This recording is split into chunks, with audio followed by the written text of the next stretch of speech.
सहनाववतु सहनौ भुनक्तु सह वीर्यं करवावहै तेजस्विनावधीतमस्तु मा विद्विषावहै।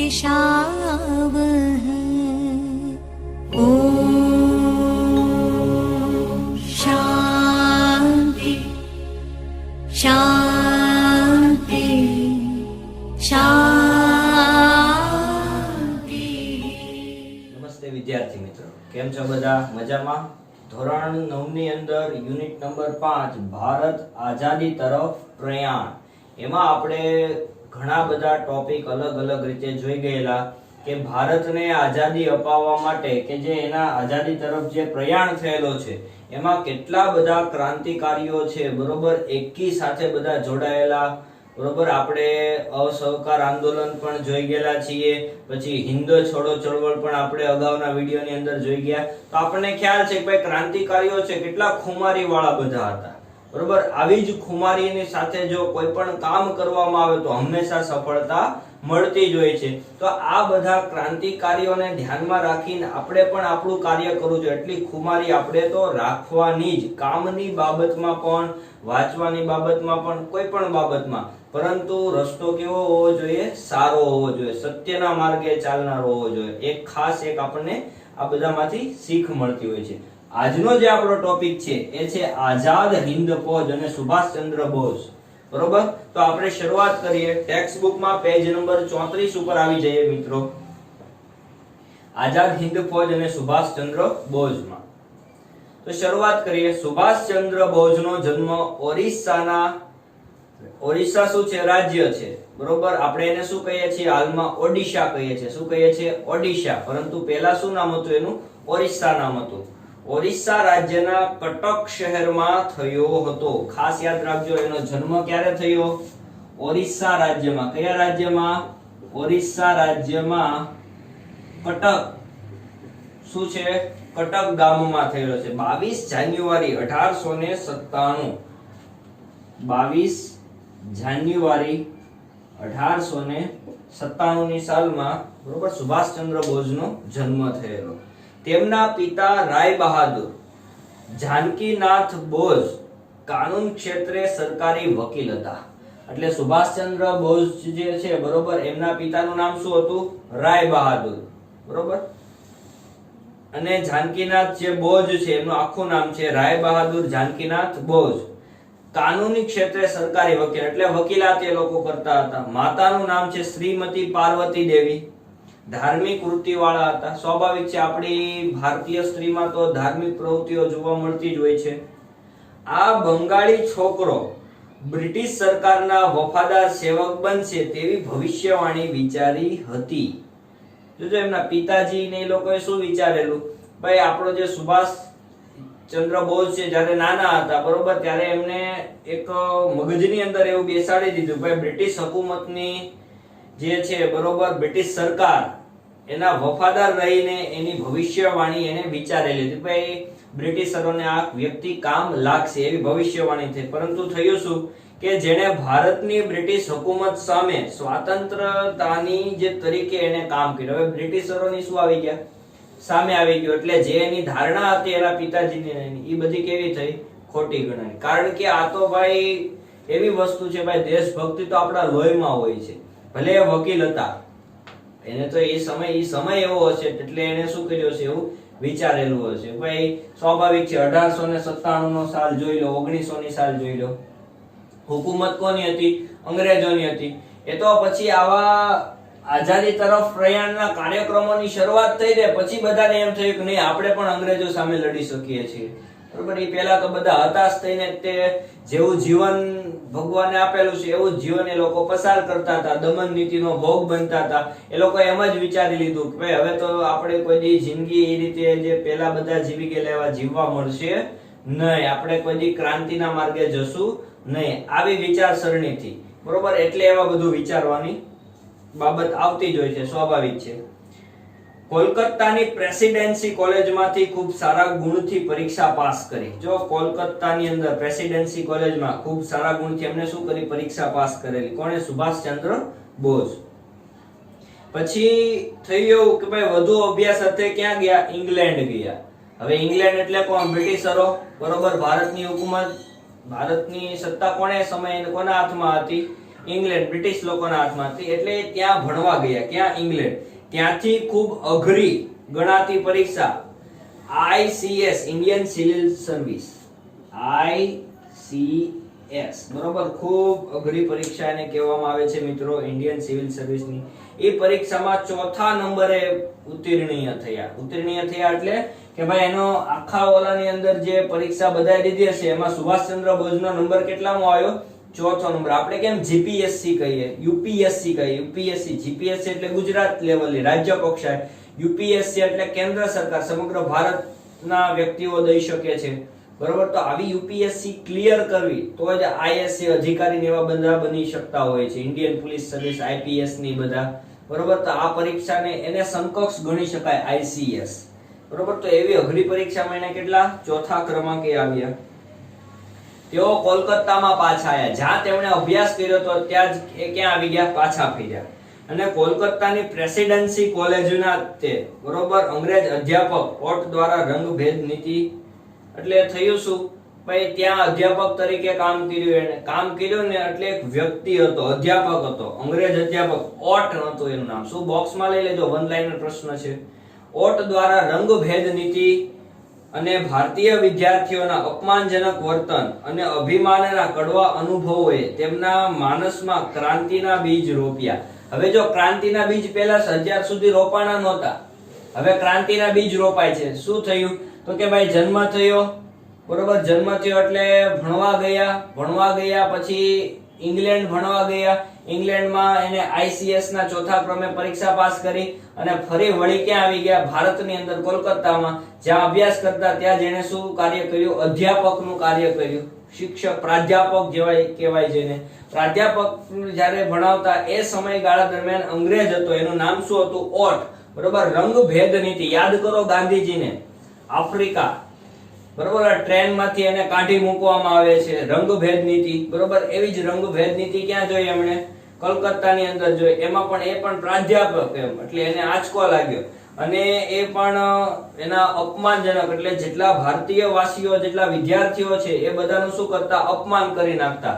હવે આવું જોઈને એને કાંક અંદરથી એવી જાગૃતતા આવવા લાગી, અંદરથી તે રૂવાડે દેશભક્તિના જે લોહીમાં આખું વળી ગયું, બરોબર. એટલે થયું એવું કે આવા કડવા અનુભવના કારણે, બરોબર, એને ક્રાંતિના બીજ રોપાયા. તેમને ભારતના સ્વાતંત્ર્ય સંગ્રામમાં ખૂબ રસ હતો. શેમાં રસ હતો? સ્વાતંત્ર્ય સંગ્રામમાં, કે ભાઈ ભારત છે, બરોબર, સ્વતંત્ર થાય એમાં રસ ખૂબ હતો. એટલે તેઓ હિન્દી મહાસભાના સક્રિય કાર્યકર્તા બની ગયા. હિન્દી મહાસભાના કાર્યકર્તા બની ગયા. તેઓ રાષ્ટ્રીય સ્વરાજ પક્ષમાં જોડાયા 1923 માં. ખાસ યાદ રાખજો, ક્યારે? રાષ્ટ્રીય, બરોબર, સ્વરાજ પક્ષ કઈ સાલ હતી? 1923 ની સાલ, બરોબર. આ વન લાઇનર પ્રશ્ન છે, ખાસ યાદ રાખજો. આ વ્યક્તિ છે એ જોડાયેલા હિન્દી મહાસભામાં પ્રથમ પગથિયું થયું, પછી રાષ્ટ્રીય સ્વરાજ પક્ષમાં જોડાયા. ટૂંક જ સમયમાં યુવાનોના અતિ પ્રિય નેતા બની ગયા. કોના? યુવાન. ભારત દેશ છે યુવા દેશ છે મિત્રો, બરોબર. ભારત દેશમાં જે યુવા પેઢી અત્યારે જોવા મળે છે એવું એક પણ દેશમાં યુવા પેઢી નથી, એટલે ભારતને યુવા પેઢી તરીકે ઓળખવામાં આવે છે. અતિ પ્રિય નેતા બની ગયા, બરોબર. કોણ? સુભાષચંદ્ર બોઝ. એટલે સવિનય કાનૂન ભંગની લડતમાં તેઓ મોખરે રહ્યા હતા. સવિનય કાનૂન ભંગ યાદ કરો, બરોબર. એની અંદર પણ એ મોખરે રહ્યા અને જેલવાસ વેઠ્યો હતો એમને. ઈસવીસન 1938 માં માત્ર 41 વર્ષની ઉંમરે, કઈ સાલ કીધી? 1938 માં, બરોબર. 41 વર્ષના હતા, બરોબર. હરિપુરા, ક્યાં? હરિપુરા એટલે કયું? આપણું સુરત, બરોબર. અને કોંગ્રેસના જે યુવા જે હતા, બરોબર, ઈ 41 વયની દ્રષ્ટિએ, એટલે આપણે એમ કહી શકાય કે આપણે 10મા ધોરણ એટલે આપણા મા બાપની એજ એટલી હશે, તો એ સમયગાળા દરમિયાન 1938 ની અંદર બરોબર એ કયા કોંગ્રેસના અધિવેશનના પ્રમુખ સ્થાનિક તરીકેની નિમણૂક પામેલી હતી અને લોકપ્રિય બની ગયા. યોગ્યતા એમને દર્શાવી હતી. આ ખાસ યાદ રાખજો, કારણ કે વન લાઈન ની અંદર આ પ્રશ્નો બધા છે એ વારે વારે પૂછાતા હોય છે. કઈ સાલની અંદર જોડાય એ વધારે પૂછાય છે એટલા માટે. પછી 39 ની અંદર પણ એને અધ્યક્ષ પદ સંભાળ્યું હતું, મને યાદ નથી અત્યારે. બાકી હરિપુરામાં 1938 ની અંદર એમને અધિવેશનના પ્રમુખની નિમણૂક પામેલા હતા. એટલે લોકપ્રિય નેતા સુભાષચંદ્ર બોઝ. સુભાષ બાબુના વિચારોએ ગાંધીજીના વિચારો સાથે ખાસ મેળ બેસતો ન હોવાથી તેમણે ગાંધીજી સાથે મતભેદ થતા કોંગ્રેસ છોડી દીધી. હવે જો આમાં તો ભાઈ વ્યક્તિગત કહેવાય, બરોબર. એટલે સુભાષચંદ્ર બોઝ ને હવે ગાંધીજીના નિયમો કેવા હતા બધા, કે અહિંસા ન કરવી, હિંસા ન કરવી ક્યાંય, બરોબર. અહિંસાનું મૂલ્ય લઈને આગળ લડતો હકારવાની, બરોબર. કોઈને માર ન મારવાનો, શાંતિપૂર્વક આંદોલન કરવાનું, નુકસાન ન જવું પડે, એવું બધું ગાંધીજીના નિયમો હતા. પરંતુ સુભાષચંદ્ર બોઝના નીતિ નિયમો કેવા હતા, ક્યાંક અલગ જ જોવા મળતા, બરોબર. એટલે એમના ગાંધીજી અને સુભાષચંદ્રના મત જે છે, બરોબર, કોઈ દિવસ એક થયા ન હતા. એટલે કોંગ્રેસ શું થઈ ગઈ, ઇન્ડિયન નેશનલ કોંગ્રેસ છોડી દીધી એમણે. ફોરવર્ડ બ્લોક નામના નવા રાજકીય પક્ષની સ્થાપના કરી. ખાસ યાદ રાખજો, કયા? ફોરવર્ડ બ્લોક, બરોબર, નામનો નવો જેને પક્ષની શું કરી નાખી, શરૂઆત કરી. કોણે? સુભાષચંદ્ર બોઝ. અને અવિરત સભાઓ સંબોધવી, દેશમાં પ્રવાસ કરવા, બ્રિટિશરો વિરુદ્ધ જનમત જાગૃતતા કરવાના આશયથી ઠેર ઠેર પ્રવાસો ખેડ્યા હતા. આ ફોરવર્ડ બ્લોકની સ્થાપના કરી એટલે વ્યક્તિઓ બધા અલગ અલગ રીતે જોડાવાના છે. એટલે ઠેર ઠેર સભાઓ કરવા લાગ્યા, સમગ્ર ભારતની અંદર પ્રવાસો કરવા લાગ્યા, બધા ગામનાને ભેગા કરે, બરોબર. જાગૃતિ કામ એમણે શરૂ કર્યું. ક્યાંક એક પ્રકારનું પ્રેરક બળ કહેવાય. શું કહેવાય? પ્રેરક. એટલે પ્રેરણા પૂરી પાડતા તમામ વ્યક્તિઓને. એટલે પ્રવાસની શરૂઆત થઈ, બ્રિટિશ વિરુદ્ધ જનમત જાગૃત કરવા લાગ્યા, બરોબર. ઠેર ઠેર પ્રવાસો કર્યા એમણે. અંતે હિન્દ સંરક્ષણ ધારાને આગળ ધરીને તેમની ધરપકડ કરી તેઓને કારાવાસમાં પૂરવામાં આવ્યા 1940માં. થયું શું કે એમની ધરપકડ થઈ ગઈ 1940માં. એટલે કારાવાસમાં એક રાજકીય કેદી તરીકે તેમને સાથે અયોગ્ય વ્યવહાર થતા તેમને આમરણાંતર ઉપવાસ આદર્યો. હવે થયું શું, રાજકીય કેદી તરીકે એને વ્યવહાર એનો કેવો લાગ્યો? અયોગ્ય લાગ્યો. જેલમાં તો એ લોકોને લઈ જ ગયા હતા, પરંતુ એની સાથે અંગ્રેજ લોકો વ્યવહાર બહુ સારી રીતે કરતા નહીં. એટલે આમરણતાર ઉપવાસ ઉપર. એટલે આપણે ભગતસિંહ પિક્ચર જોયેલું યાદ કરો, બરોબર. ભગતસિંહ ને એ લોકોને જેલની અંદર હતા, એ સમયગાળા દરમિયાન એને ખાવાનું સારું આપતા નહીં, બરોબર. તો એ લોકોએ શું ઉપવાસની શરૂઆત કરી, જ્યાં સુધી સારું ભોજન ને એવું બધું અમને મળે નહીં, બરોબર. જે રીતે બીજા કેદીઓને રાખે એ જ રીતે અમને રાખશે તો જ અમે જમવાનું ખાશું, નહીતર અમે ખાશું નહીં. એ જ પદ્ધતિ કોણે અપનાવી? સુભાષચંદ્ર બોઝે. એટલે થયું એવું કે તેમની તબિયત લથડી ગઈ. સ્વાભાવિક છે, ખાઈ નહીં, પાણી ને એવું બધું ઓછું થઈ જાય એટલે શું થઈ જાય? શરીર લથડવા લાગે.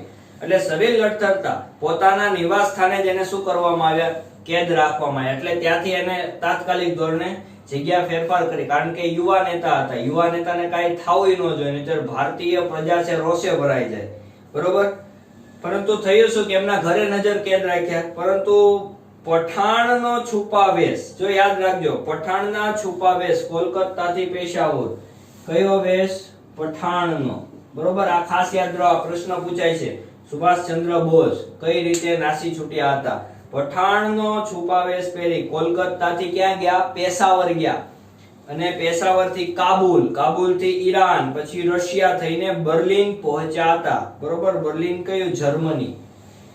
28 માર્ચ 1942, બરોબર. કેટલો? 40માં પકડાયા, 41 અને 42 નો સમયગાળો આવી ગયો. એટલે ઘણું બધું એને વેઠ્યું હશે. એટલે આઉટ ઓફ કન્ટ્રી થઈ ગયા. જર્મનીમાં તેમનું ભારતીયોએ ઉષ્માભર્યું સ્વાગત કર્યું. જર્મનીની અંદર શું કર્યું? ભારતીય લોકો સમગ્ર વિશ્વની અંદર ફેલાયેલા છે, બરોબર. તો ત્યાં ભારતવાસીઓ એનું શું કર્યું? સ્વાગત કર્યું. બર્લિન રેડિયો પરથી તેમણે પોતાના દેશ બાંધવોને બ્રિટિશ સામે જેહાદ જગાવવાનો અનુરોધ કર્યો. બ્રિટિશરો સામે શું કર્યું? એને જેહાદી જગાવવાનો શરૂઆત કરી. ભાઈ તમે બ્રિટિશર લોકોનું શું લેવા આટલું બધું માન આપો છો એમ, બરોબર? એ આપણને એના પગ નીચે રાખે છે, આપણને આપણા જે હકો છે એ પણ આપણને આપતા નથી, બરોબર? તો તમે શું લેવા એને માટે કાચો માલ પૂરો પાડો છો? ને એવી જાગૃતિની શું કરી? એને શરૂઆત કરી અને અનુરોધ કર્યા બધાને. શેમાંથી? રેડિયો તરફથી. ક્યાં? બર્લિનમાં.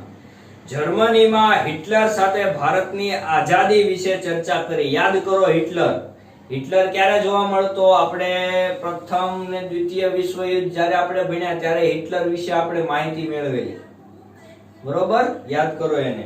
તો હિટલર સાથે એને ભારતની આઝાદી માટે શું કરેલી? ચર્ચા કરેલી હતી. તેઓએ પહેલા રોમ અને પેરિસમાં સ્વતંત્ર ભારતને લગતા લશ્કરી એકમો સ્થાપી, તેમાં 3000 ભારતીયોને ભરતી કરી. જો એને એક લશ્કરી સેના બનાવી. ક્યાં? રોમ અને પેરિસની અંદર. કેટલા સૈનિકો ભેગા કર્યા? 3000 ભારતીય સૈનિકો એમને શું કર્યા? ભેગા કર્યા. ભારતમાંથી છટકીને જાપાનમાં વસેલા હિન્દી ક્રાંતિકારી નેતા રાસ બિહારી બોઝ, બરોબર, બધા મંડળોને સાંકળતી એક સંસ્થા એટલે ઇન્ડિયન ઇન્ડિપેન્ડન્સ લીગ ના માધ્યમથી સંસ્થા સ્થાપી. કોણે? રાસ બિહારી બોઝે. ખાસ યાદ રાખજો, રાસ બિહારી બોઝે, બરોબર? ઇન્ડિયન ઇન્ડિપેન્ડન્સ લીગ ની સ્થાપના કરનાર રાસ બિહારી બોઝ, બરોબર? ભારતમાંથી છટકી ગયેલા હતા, એ પણ ક્રાંતિકારી હતી. જાપાનની અંદર ભારતની સ્વાધીનતા, બરોબર, પ્રાપ્ત કરવા માટે આઝાદ હિન્દ ફૌજ ઊભી કરવાનો નિર્ણય લીધો. આઝાદ હવે શરૂઆત થઈ છે આઝાદ. અત્યાર સુધી આપણે સુભાષચંદ્ર બોઝનું ભણતા હતા. ભારતની આઝાદી માટે, બરોબર, હિન્દ ફૌજ ઊભી કરવાની હતી.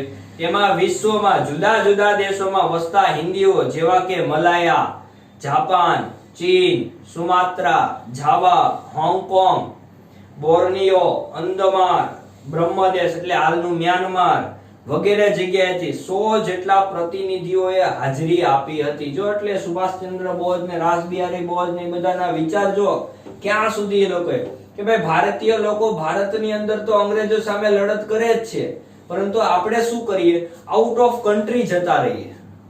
શું કર્યું? આઉટ ઓફ કન્ટ્રી થઈ ગયા એ લોકો, બરોબર? પણ જેટલા ભારતવાસીઓ વિશ્વની અંદર જોવા મળે બધાને શું કરવાના છે? એકત્ર. એટલે એક રાષ્ટ્રમાંથી, એક દેશમાંથી એક પ્રતિનિધિત્વ લાવો, બરોબર? કે જે ક્રાંતિકારી સ્વરૂપે ભાગ લેશે અને જ્યાં જશે ત્યાં પણ ભારતીય લોકોને ભેગા કરીને દેશભક્તિ લાવવાનો પ્રયત્નની હું કરી શરૂઆત કરી. એટલે 100 જેટલા પ્રતિનિધિત્વ અલગ અલગ દેશોમાંથી ભેગા કર્યા અને હાજરી લીધી. જેમાં જાપાનમાં હાથમાં યુદ્ધ કેદી તરીકે પકડાયેલા મોહનસિંગે આ પરિષદમાં હાજરી આપી હતી. મોહનસિંહ જે હતા, બરોબર, એને પણ હાજરી આ પરિષદની અંદર આપી હતી. જેમાં રાસ બિહારી બોઝ પ્રમુખ તરીકે ચૂંટાયા હતા. રાસ બિહારી બોઝ કોણ જે હમણાં આપણે વાત કરી એના વિશે છે, બરોબર? એ લોકો પ્રમુખ તરીકે એની અંદર ચૂંટાયેલા. કેમાં? આઝાદ હિન્દ ફૌજ, બરોબર? નામ શું છે? આઝાદ હિન્દ ફૌજ. એટલે એક ફૌજ ઊભી કરવાની. કોની? તો કે હિન્દી લોકોની, બરોબર? એટલે ભારતવાસીઓની. એને શું કરાવવા માટે? આઝાદ કરાવવા માટે. સવાલ જે પ્રશ્ન છે ને એની અંદર તેનો શું છે? તો કે જવાબ છુપાયેલો છે. હવે જોઈએ આઝાદ હિન્દ ફૌજ અને ઇન્ડિયન ઇન્ડિપેન્ડન્સ લીગ ની વાત કરીએ, બરોબર? બેને જોડતી કડી. અંગ્રેજોની કડક સુરક્ષા ભેદીને સુભાષચંદ્ર બોઝ એક સબમરીન દ્વારા, જોજો સાંભળજો, અંગ્રેજોની કડક સુરક્ષાને ભેદીને સુભાષચંદ્ર બોઝ એક સબમરીન દ્વારા બર્લિન થી સિફતપુર જાપાન પહોંચ્યા 1943. હવે અંગ્રેજોની કેટલી કડક ચોકી હોય છે, બરોબર? છતાં પણ એને ભેદીને એ લોકો નાસી છૂટતા હતા. જેમ ચંદ્રશેખર આઝાદ, બરોબર? આ સુભાષચંદ્ર બોઝ છે. ચંદ્રશેખર આઝાદને યાદ કરો, એને જ્યાં સુધી જીવતા ત્યાં સુધી એને પ્રતિજ્ઞા કરી હતી. 8મું ધોરણ યાદ કરો, બરોબર? કે હું અંગ્રેજોના હાથમાં કોઈ દી પકડાઈશ નહીં અને મરું તોય અંગ્રેજોના હાથે તો મરીશ જ નહીં. એટલે ઓલા બાગની અંદર એને ઘેરો વાળી લે. છેલ્લી એક ગોળી હોય છે એટલે છેલ્લી જ ગોળીએ શું થાય છે? મૃત્યુ પામી જાય છે. પરંતુ છતાં પણ અંગ્રેજોના હાથમાં આવતા નથી. ક્યાંક ને ક્યાંક કોઈ પણ વેશ ધારણ કરીને એ નાસી જ છૂટતા હોય, અંગ્રેજોને માત આપી જ દે. એ જ રીતે શું કર્યું સુભાષચંદ્ર બોઝ? આ એક જબ્બર સાહસ હતું. કોનું? સુભાષચંદ્ર બોઝનું.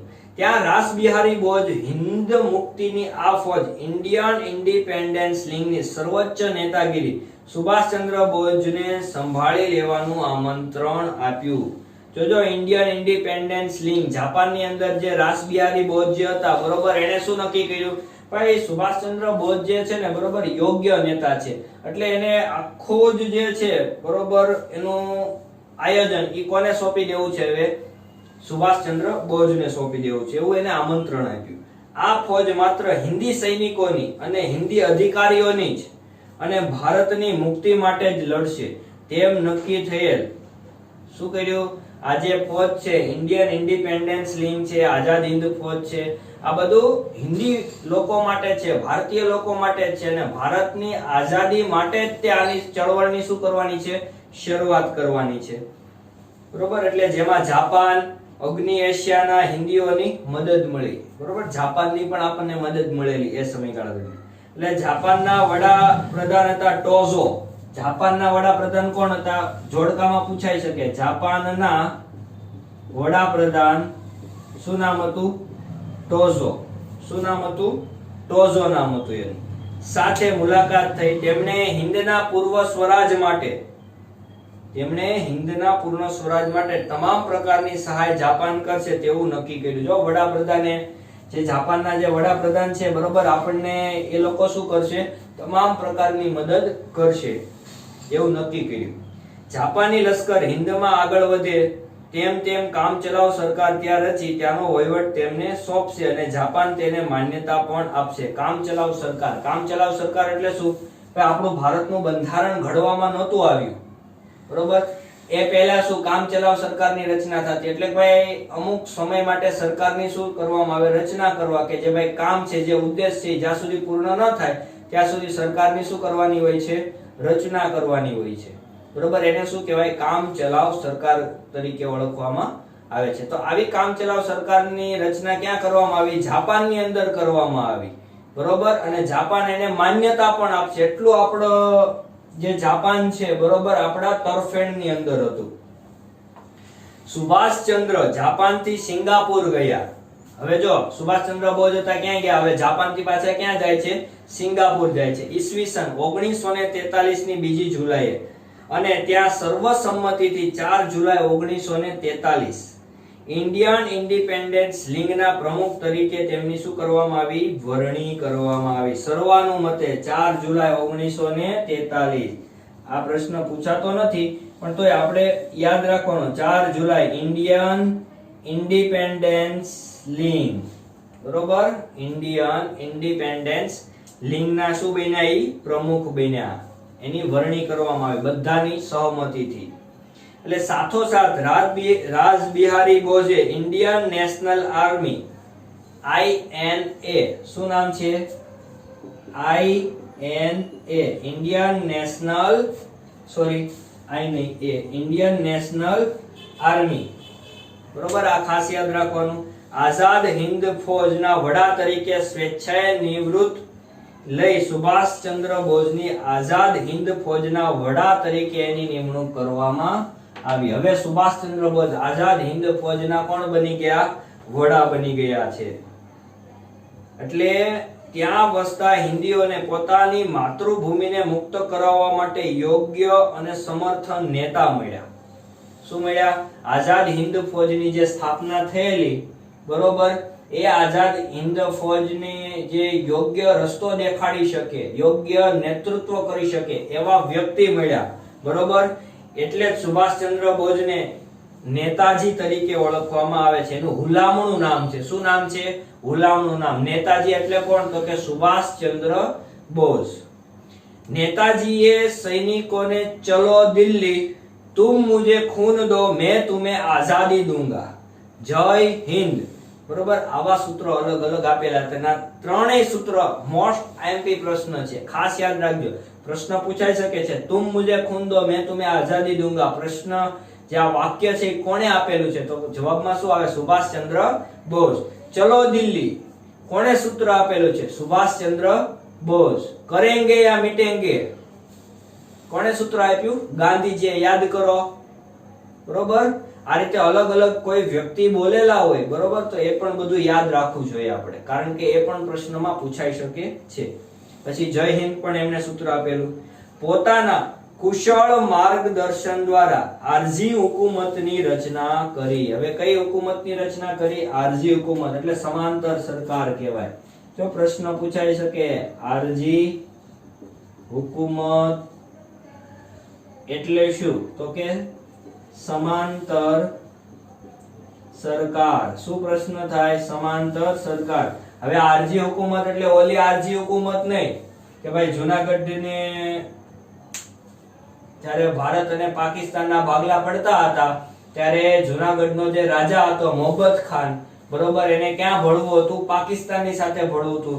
જો ત્યાં યોગ્ય પગલા લેવામાં ન આવ્યા હોત તો આપણો જે ગીરનો જે આખો ભાગ છે, જુનાગઢ જે આખો ભાગ છે બરોબર, એ ક્યાં જોવા મળતો હોત? જુનાગઢની અંદર, એટલે શું પાકિસ્તાનની અંદર જોવા મળતો હોત બરોબર. એના માટે આરજી હુકુમતની શું કરવામાં આવી હતી? સ્થાપના કરવામાં આવી. એ અર્થ અહીંયા નથી પાછો. એટલે એ અર્થ તો એક જ થાય કે ભાઈ સમાંતર સરકાર, એમ ભાઈ આપણો પ્રદેશ છે, બધાને ત્યાંના નિવાસી લોકો છે જે રજવાડાના, એ લોકોને ભારતની અંદર ભળવું હતું બરોબર. એટલે આરજી હુકુમતની સ્થાપના કરીને જુનાગઢને ભારતની અંદર ભેળવ્યો હતો. એ આગળ આપણે ભણવામાં આવશે ત્યારે હું તમને વિગતે એના વિશે માહિતી આપીશ બરોબર. એટલે આરજી હુકુમતની રચના કરી. દક્ષિણ પૂર્વ એશિયાના દેશોનો પ્રવાસ કરી ત્યાંના ભારતીયો પાસે માતૃભૂમિની સ્વતંત્રતા કાજે તેમણે સર્વસ્વનું બલિદાન આપવાની માંગણી કરી. તમામ ભારતીય લોકોને શું કીધું? ભાઈ આપણી માતૃભૂમિ છે બરોબર, અત્યારે કેટલા સમય થઈ ગયા, 200 વર્ષ થઈ ગયા, હજી અંગ્રેજ હુકુમતની નીચે આપણે માતૃભૂમિ ફસાયેલી છે બરોબર. એને આપણે આઝાદ કરાવવાની છે, તો તમે તમારું યોગદાન આપો બરોબર. કોઈ પણ રીતે તમે કા આર્થિક રીતે આપો, ખુદ તમે જોડાવ એની સાથે, કોઈ પણ રીતે પણ તમે માતૃભૂમિની આઝાદી માટે ક્યાંક ને ક્યાંક તમે તમારો ફાળો આપો, એવું સુભાષચંદ્ર બોઝે દરેક ભારતવાસીઓને કહેવામાં આવેલું હતું. ભારતવાસી એટલે કે હિન્દી લોકો સમગ્ર વિશ્વની અંદર ફેલાયેલા, એને એકત્ર કરવાનું કામ કોણે કર્યું હતું? સુભાષચંદ્ર બોઝ દ્વારા કરવામાં આવેલું હતું. તો આ હતું આઝાદ હિંદ ફૌજ અને સુભાષચંદ્ર બોઝ.